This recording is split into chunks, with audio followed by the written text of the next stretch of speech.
ପିଲାମାନେ ଆମେ NEP ନ୍ୟू model ସିଲାବସର ପରିଶୁଦ୍ଧ ଭାଷା ଓ ଲିଖନ ଧାରା ଓଡ଼ିଆ ଏଇସି ରେ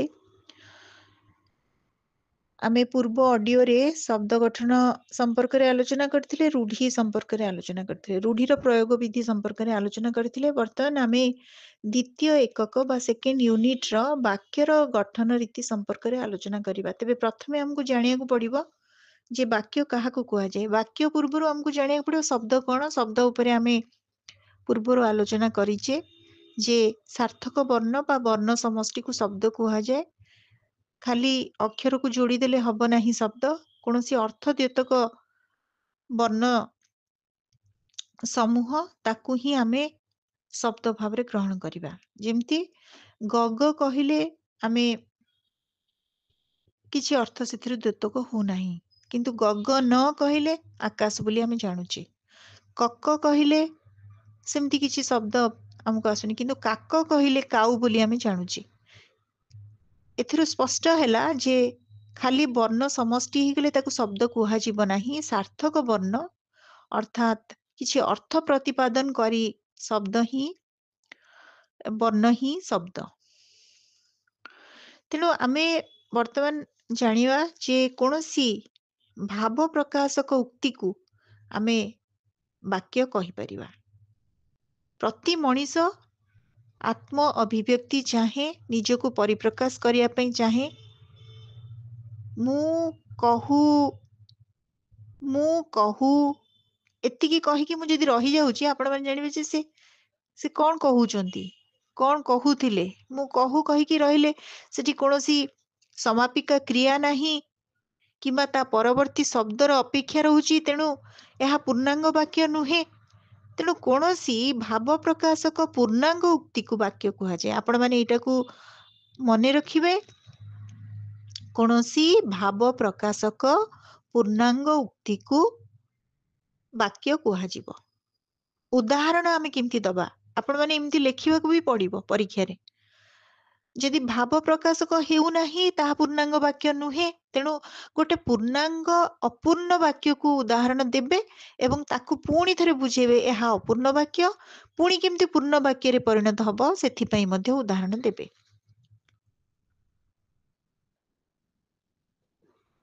ଧରାଯାଉ ଗାନ୍ଧୀଜୀ ଦେଶଭକ୍ତ। ତାପରେ ଆମେ ଥିଲେ ଲେଖିନେ, ପୂର୍ଣ୍ଣଚ୍ଛେଦ ଦେଇନେ। କୌଣସି ପ୍ରକାର ଗୋଟେ ଅନୁଭବ ହଉଛି ଶବ୍ଦ ଦେଶଭକ୍ତ ହଁ ଥିଲେ। ତେଣୁ ଥିଲେ ନଥିଲେ ମଧ୍ୟ ଆମେ ଅନୁଭବ କରିପାରୁଛେ। ଗାନ୍ଧୀଜୀ ଦେଶ ଏତିକି ଲେଖିଲେ କଣ ଜାଣିପାରୁଛନ୍ତି। ତେଣୁ ଗାନ୍ଧୀଜୀ ଦେଶ ଲେଖିକି ଯଦି ଆମେ ସେଇଠି ଛାଡ଼ିଦେଲେ ତାହା ପୂର୍ଣ୍ଣାଙ୍ଗ ବାକ୍ୟ ପ୍ରତୀତ ହଉନାହିଁ। ଗାନ୍ଧୀଜୀ ଜଣେ ଦେଶଭକ୍ତ ଥିଲେ କହିଲେ ଗୋଟେ ପୂର୍ଣ୍ଣାଙ୍ଗ ବାକ୍ୟଟିଏ ପରିଣତ ହେଲା। ତେଣୁ ଭାବ ପ୍ରକାଶ କରୁଥିବା ପୂର୍ଣ୍ଣାଙ୍ଗ ଉକ୍ତି ତାକୁ ଆମେ ବାକ୍ୟ ବୋଲି ଗ୍ରହଣ କରିପାରିବା। ତେଣୁ କହିବା ଲେଖିଲା ବେଳେ ଆମେ ଅନେକ ବାକ୍ୟ ପ୍ରୟୋଗ କରିଥାନ୍ତି। ତେଣୁ ସେଇ ବାକ୍ୟ ଗୁଡ଼ିକରେ ବିଶେଷ୍ୟ ଥାଏ, ସର୍ବନାମ ଥାଏ, ବିଶେଷଣ ଥାଏ, କ୍ରିୟା ଓ ଅବ୍ୟୟ ଥାଏ। ଏଇ ସବୁ ହଉଛି ପଦ। ତେଣୁ ବାକ୍ୟ ଗୁଡ଼ିକରେ ଯେତେ ସବୁ ପଦ ବ୍ୟବହୃତ ହୋଇଥାଏ ତାହା ହିଁ ବାକ୍ୟକୁ ପରିପୁଷ୍ଟ କରେ। ତେବେ ସେ ପଦ ଗୁଡ଼ିକ କଣ କଣ? ବିଶେଷ୍ୟ ପଦ, ସର୍ବନାମ ପଦ, ବିଶେଷଣ ପଦ, କ୍ରିୟା ଓ ଅବ୍ୟୟ ପଦ। ତେବେ ଆଜି ଆମେ ବାକ୍ୟ ସମ୍ପର୍କରେ ଯେହେତୁ ଆଲୋଚନା କରୁଛେ, ବାକ୍ୟରେ ପଦ ରହିବା ଦରକାର ବୋଲି ଆମେ 5ଟି ଯାକର ଉଚ୍ଚାରଣ କଲେ, ଶବ୍ଦ ସେଇ ପଦ ଗୁଡ଼ିକ ସମ୍ପର୍କରେ ତାକୁ ଆମେ ଆଲୋଚନାଭୁକ୍ତ କଲେ। ବର୍ତ୍ତମାନ ଆମେ ବାକ୍ୟର ଲକ୍ଷଣ ଦେଖିବା। এটা ବହୁତ ଗୁରୁତ୍ୱପୂର୍ଣ୍ଣ।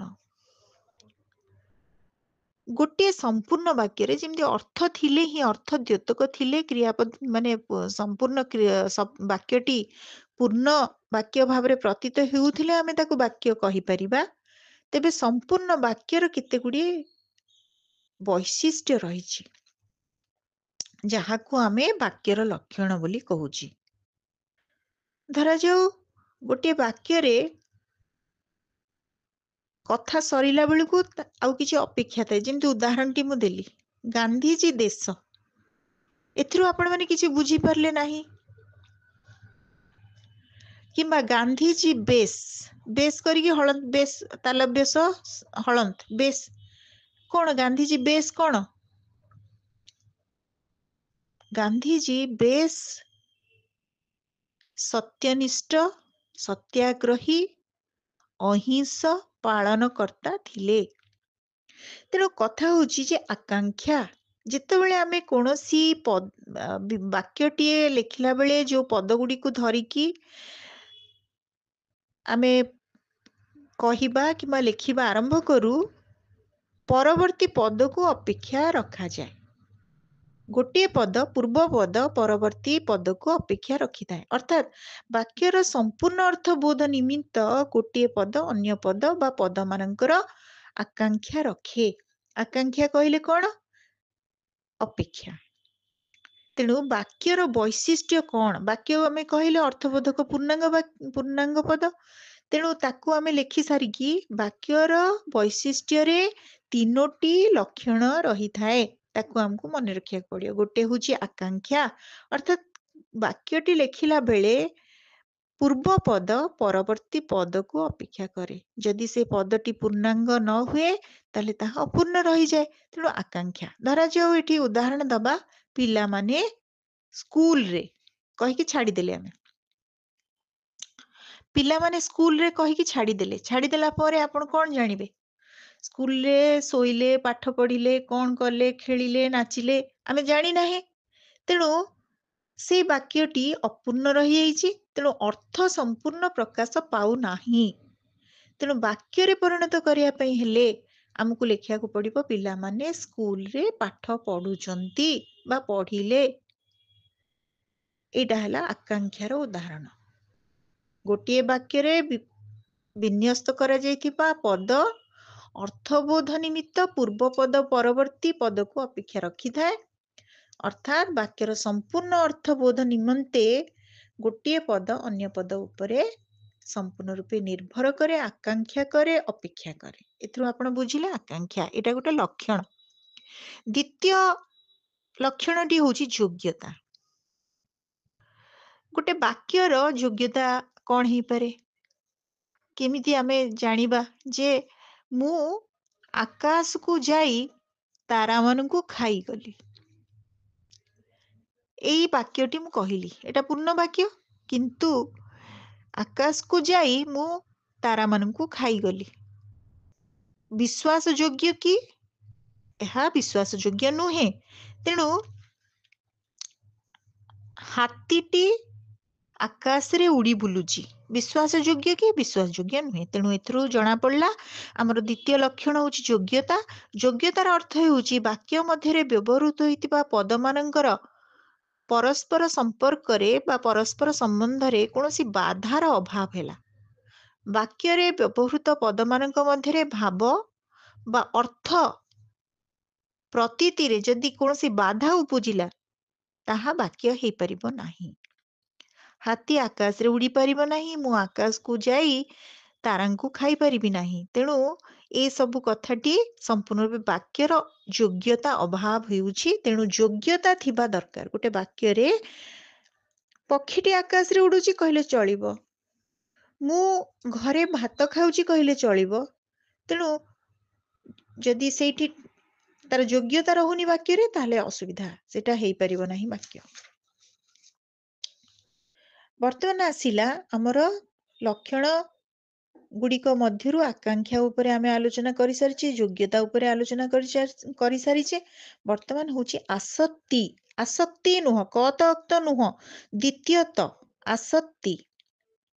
ଆସକ୍ତି ମାନେ ପାଖାପାଖି।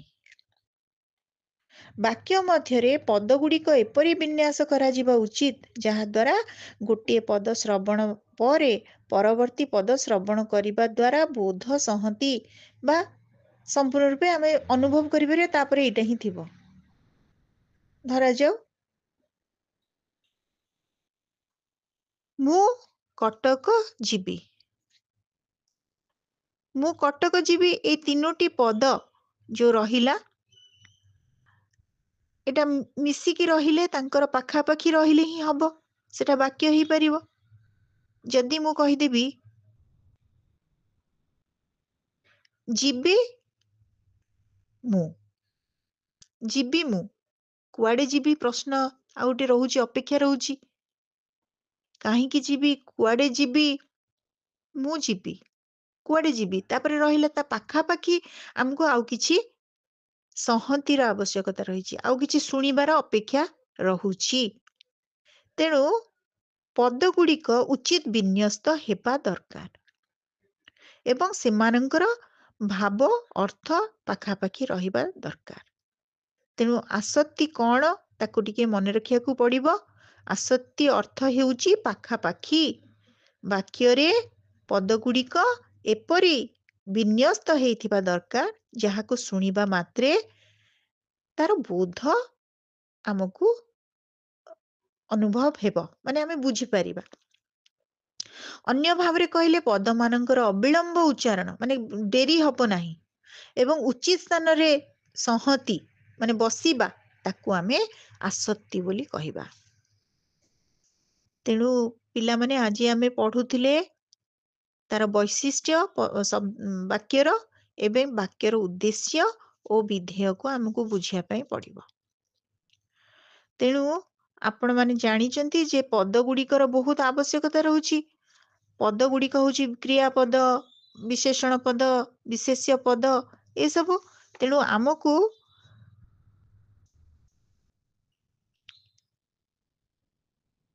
से वाक्यर उद्देश्य को स्पष्ट करिया को पड़िबो जे कर्ता होची कौनसी वाक्यर कर्ता ही होची से वाक्यर उद्देश्य। जो कर्ता कौन करे धरा जाओ जड़े जातीयवादी नेता थिले एतिकी कुआ गला किए किए जातीयवादी नेता थिले। जदि आमे गोपबंधु को ना नबा किंबा मधुसूदन को ना नबा जहां को उद्देश्य रे कुआ होची ताहां को ना नबा ताहले सेठी होची से होचंदी कर्ता एवं से वाक्यर उद्देश्य तांको ही नहीं की गतिशील। तेणु वाक्यर उद्देश्य को बुझिबा बहुत जरूरी एवं वाक्य को नहीं कि आमर आहुरी आलोचना रहिबो। वक्ताटीए जिमती वक्ताटीए भाव प्रकाश करने को जीवा समय रे सी तार बड़ वाक्य छोट वाक्य सबु प्रकार वाक्य से प्रयोग करि पारे। तेणु वाक्यांश मध्य अछि भाव प्रकाशक पूर्णांग उक्ति विशेष ही वाक्य। तेणु भाव प्रकाश समय रे जदि पूर्णांग उक्ति खंड भाव रे मध्य प्रकाश पाइला ताहले भी चलिबो किंतु प्रकाश पाइले तार भितरर अर्थटा जदि ठीक रे प्रकाश पाउथबो पूर्णांग अर्थ द्योतक होउथबो भाव प्रकाशक्षम होउथबो ताहले निश्चित भाव रे ताहा वाक्य उचित वाक्य बा पूर्णांग वाक्य। तेणु वाक्यर आमे देखिबा केते प्रकार वाक्य हेई परियो केतेटा आमे वाक्य को केते भागरे विभक्त करि परिबा भाव दृष्टिरु आउ गठन दृष्टिरु। प्रथम पढ़िया भाव सूचक वाक्य। भाव सूचक वाक्य को चारि भागरे आमे विभक्त करि परिबा। गोटे होची विवरणात्मक वाक्य ताकू आउ गोटे शब्द रे मध्य कुआ जाए जोथरे विवृति एटा व्याख्या थिबो किछु लंबे की कथाटी कुआ होतो विवृति थिबो। द्वितीयटी होची प्रश्न सूचक क्वेश्चन पचारू प्रश्न पचारू ताहा मध्ये गोटे वाक्य तमे जाउच की करूच की। आदेश सूचक एठारू जाओ एठारू तुमे चली जाओ आदेश दिया जाउची किमा अनुज्ञामूलक। ए अनुज्ञा शब्दटा काहेकि कहूची कारण आदेश सूचक शब्दटी को आपण माने वाक्यटी को आपण माने बुझी परिबे किंतु जदि सेठी आदेश बदल रे अनुज्ञा आसिला आपण कहबे पढ़ाइनी सेमती नो आदेश माने ही अनुज्ञा। चतुर्थटी होची विस्मय सूचक वाक्य। ओ कि सुंदर फूल ओ कि सुंदर घर कि सुंदर अट्टालिका। तेणु जोटी विस्मय सूचक चिन्हटी रहिथिबो ओ कि कष्ट ओ कि भोक। तेणु ए जो विस्मय सूचक वाक्य रे से गुडी को ध्यान दबाक पड़ियो। चिन्ह माने प्रश्न रे प्रश्न सूचक चिन्ह आदेश सूचक जदिओ सेठी जाओ कर निर्देश जोटी रही आदेश जोटी थिबो विस्मय जोटी एक्सक्लामेटरी चिन्ह बा विस्मय सूचक चिन्ह थिबो। एबे विवृत्ति सूचक वाक्य कहिबा काहाकू जो वाक्य रे कोनोसी विषय रे किछि वर्णना मु मूलरू कहिछि विवरणी कहले वर्णना तेणु जो वाक्य रे कोनोसी विषय रे किछि वर्णना बा विवरणी दिया जाय थाए ताकू विवृत्ति सूचक बा विवरणात्मक वाक्य कहा जाय। जेमती कि महाभारत रे अनेक शिक्षणीय ओ उपादेय कहानी अछि। प्रति वर्ष होली रे आम गाँ रे मेलण हुए तेणु एमती गुड़ाए वाक्य जो बहुत गुड़े वर्णनामूलक कथा रही ताकू विवृत्ति सूचक वाक्य बोली कहुआ। प्रश्न सूचक वाक्य आपण मैंने जानते जो वाक्य रे कौनसी प्रश्न पचरा जाय थाए ताहा प्रश्न सूचक बा प्रश्नात्मक वाक्य। तमे कौन करूच केबे तुमर व्रत घर हेबो एभली। आदेश सूचक वाक्य कौन जो वाक्य आदेश उपदेश अनुरोध एति गुड़े मन रखिए। आदेश उपदेश अनुरोध कामना आशीर्वाद बा अनुमति भाव सूचित हुए ताहाको आदेश सूचक वाक्य कहा जाए। एहाको अनुज्ञात्मक बा आदेशमूलक वाक्य मध्य कहा जाय थाए। जेमती कि एठाको आस एवं पाठ पढ़ एटा आदेश दियाला। उपदेश दान कर ईश्वर को पाओ एटा गोटे उपदेश। दयाकरी मो पाखको टिके आसंतु अनुरोध तुमरो उन्नति हेउ कामना तुम्हें दीर्घजीवी हुआ आशीर्वाद मु टिके घर को जाइपारे कि अनुमति। जदिओ प्रश्न सूचक मते जीवाकू दियंतु अनुमति सूचक। विस्मय वाक्य काहाकू कहा जाए जो वाक्य मनर विस्मय बा आश्चर्य भाव को प्रकाश करे ताकू विस्मय सूचक बा विस्मयात्मक वाक्य कहा जाए। कि वर्षा कि विभत्स दृश्य एटा विवृत्ति सूचक कौन सूचक जोटी वर्णना थाए बोली मु कहिथिली एवं ताकू नास्ति सूचक रे मध्ये नै परिबा नाही। शीत हेउची शीत हेउ नाही वर्षा होइथिला वर्षा हेउई नथिला एमती। प्रश्न सूचक वाक्य अस्तिवाचक नास्तिवाचक मध्ये अछि। प्रश्न तुमे मते आजि खोजुथुलो कि तमे मते आ मने पकौ नथिलो आजि आजि फुटबॉल खेल हेबो आजि फुटबॉल खेल हेबो नाही तेणु प्रश्न सूचक रे रहिबो केमती उपाय केमती शैली रे आमे कहे। आदेश सूचक पाठ पढ़ नाही एमती। तेणु आज आमे आ गोटे रहिला विस्मय सूचक लोकटा कि दुष्ट केते वर्षा हेउची विस्मय सूचक चिन्हटी हमको दबाक पड़िबो। एबे आमे जेमती आलोचना करथिले वाक्यर वाक्य को आलोचना कला बेले आमे तार दी प्रकार रूप दृष्टि आलोचना करिबा बोली आलोचना कले। गोटे होची भाव दृष्टि आ गोटे होची गठन दृष्टि। बर्तमान गठनमूलक बा रूप दृष्टि आलोचना करिबा। गठनमूलक बा रूप सूचक वाक्य को तीन भाग रे विभक्त करा जाए सरल यौगिक जटिल आ गोटे मिश्र वाक्य मध्य अछि। तो मुख्यतः तीन भाग रे विभक्त करा जाए। सरल वाक्य आर परिभाषा बा संज्ञा हमको जानिया पड़िबो। गोटे मात्र समापिका क्रिया थिबा वाक्य को सरल वाक्य कहा जाए। फूल फुटिची परिश्रमी सुख पाए एतिकी। तो सरल वाक्य रे एकाधिक असमापिका क्रिया थाई पारे। मेघ बर्षिबारु समस्ते खुशी हेले बर्षिबारु एठी हमें जानछे गोटे वाक्य समस्ते खुशी हेले आ गोटे कथा दीटा मध्य रही पारे। तो एकाधिक असमापिका क्रिया थाई पारे एक बा एकाधिक असमापिका क्रिया थाई पारे। एथरु जणा गला वाक्य रे जेते गुडी असमापिका क्रिया थिला मध्य जदि गोटे समापिका क्रिया थाए तेबे ताहा सरल वाक्य। लास्ट को शेष बेलू को गोटे समापिका क्रिया थिबो। एबे आसीबा आमे यौगिक वाक्य काहाकू कहा जाए। एकाधिक सरल वाक्यर संयोग रे जो वाक्य गठित हुए ताहाकू यौगिक वाक्य कहा जाए। बहुत गुडे सरल वाक्य थिबो ताकू सेथिरे जोड़ा हेतिबो जोग करा हेतिबो। केमिति सरल वाक्य गुडिक जो थिबो सेथिरे ओ एवं किंतु किंबा नचेत तथापि ए जो अव्यय पद संयुक्त होई कि थिबो ଯୌଗିକ ବାକ୍ୟରେ ତାହା ହିଁ ଅବ୍ୟୟ ଦ୍ୱାରା ହିଁ ସେମାନେ ଅବ୍ୟୟ ପଦ ଦ୍ୱାରା ହିଁ ଯୌଗିକ ବାକ୍ୟ ଯୋଡ଼ି ହୁଏ। ହେଲା, ସେଟାକୁ କେମିତି କହିବା? ମୁଁ ଓ ସେ। ତୁମେ ରୁଟି ଖାଅ କିମ୍ବା ଭାତ ଖାଅ। ବର୍ଷା ଆସୁଛି କମା ଶୀଘ୍ର ଶୀଘ୍ର ଘରକୁ ଫେରିଯା। ଆପଣମାନଙ୍କୁ ଧ୍ୟାନ ଦେବାକୁ ପଡ଼ିବ ଯେ କମାଟେ ଥିଲେ ମଧ୍ୟ ବି ଆମେ ତାକୁ ଜାଣିବା ଯେ ସେଟା ହେଉଛି ଯୌଗିକ ବାକ୍ୟ। ସନ୍ନ୍ୟାସୀ ଏଠାକୁ ଆସିବେ, ପ୍ରବଚନ ଦେବେ ଏବଂ ଭକ୍ତମାନଙ୍କ ସହ ଆଳାପ କରିବେ।